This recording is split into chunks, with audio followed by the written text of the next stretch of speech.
What's up, YouTube?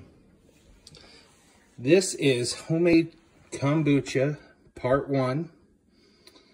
Here's what we got going on here. A 1-gallon glass jar, a tea towel and a rubber band, black tea bags, a cup of white sugar, a gallon of distilled or purified water, your SCOBY and starter fluid. Usually it's about a cup of starter liquid, but I had a little left over from my batch I just put in the bottle, so this is a little extra. A tea kettle and a few moments of your time. First thing I'm gonna do is put the sugar in the jar. So next step, I put about a half of the gallon of the water into the tea kettle, and I'm going to bring that to a boil. This is the concentrated tea method. We're gonna use that other half gallon of water to cool the liquid back down after we steep the tea bags. After it comes to a boil, I'm gonna put 8 of these bad boys in there. And then we are gonna pour the hot liquid into here to dissolve the sugar. But we must wait for it to hit 90 degrees or below before we add our kombucha. If it's above that, it will kill off all the good bacteria that we need to ferment it. While our water's coming to the boil, I probably should have mentioned this earlier. Kombucha is a fermented black tea drink. We kind of replace pop with it. It has a really unique flavor. These are some ruby red grapefruit ones that I'm doing right now. You can kind of flavor them with any fruit of your liking. The last batch I did some blueberry, blackberry, watermelon, all sorts of different flavors. This is the SCOBY. This is basically a puck of bacteria that consumes the sugar and makes trace amounts of alcohol and CO2, which is the lactic acid fermentation. If you've never tried it, they sell it at the store, and it's something that is an acquired taste, but it's very good, and it's very good for your gut health. Lots of good bacteria for the old tum-tum. All right, water is boiling. We're gonna take that off of the heat. I'm gonna add the tea bags in there. Again, that's 8 bags of black tea.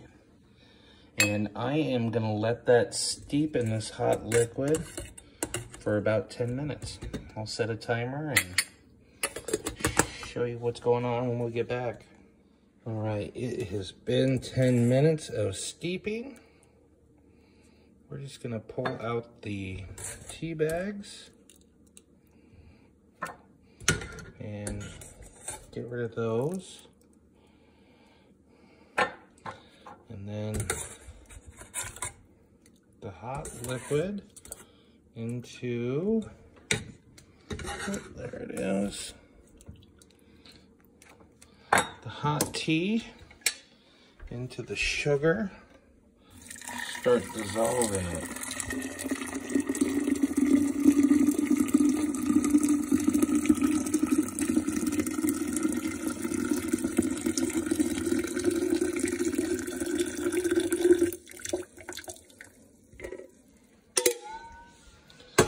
Perfect. I'm gonna give that a stir. Make sure all the sugar is dissolved good. And then we are going to top it off with some room temp water.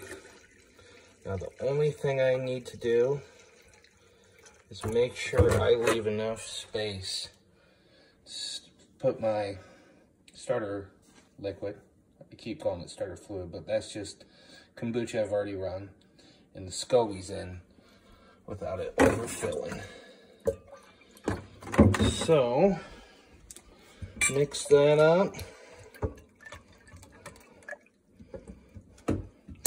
And then I'm gonna stick this in the fridge for about a half hour. And we'll check it then, see what the temp is, and as long as it's below 90, we'll add that in, and then it's a waiting game. All right, finally hit below 90. So the final step, one thing I do, and I don't know if it's completely necessary, is I get the SCOBY separated.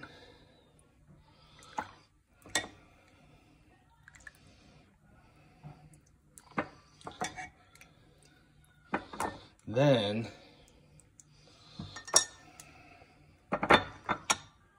I add my starter tea, my starter juice, and I'm spilling it everywhere.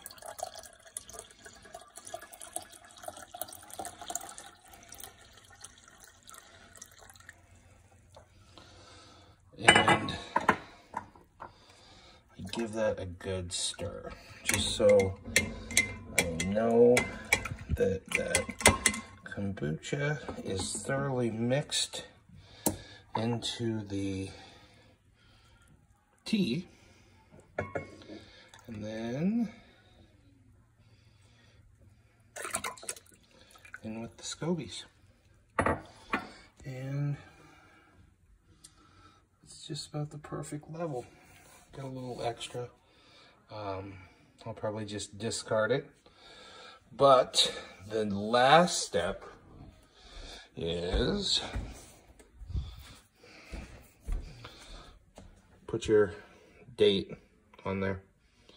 That way you know exactly when you made it, because a few weeks from now, you'll be asking yourself, when did I start that?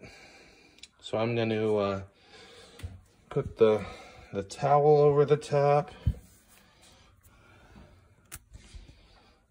I'm going to rubber band it, put my date on, and then I set it in a dark, warm area, but not a cupboard. I put this down in our furnace room. It stays kind of warm down there because of the heat.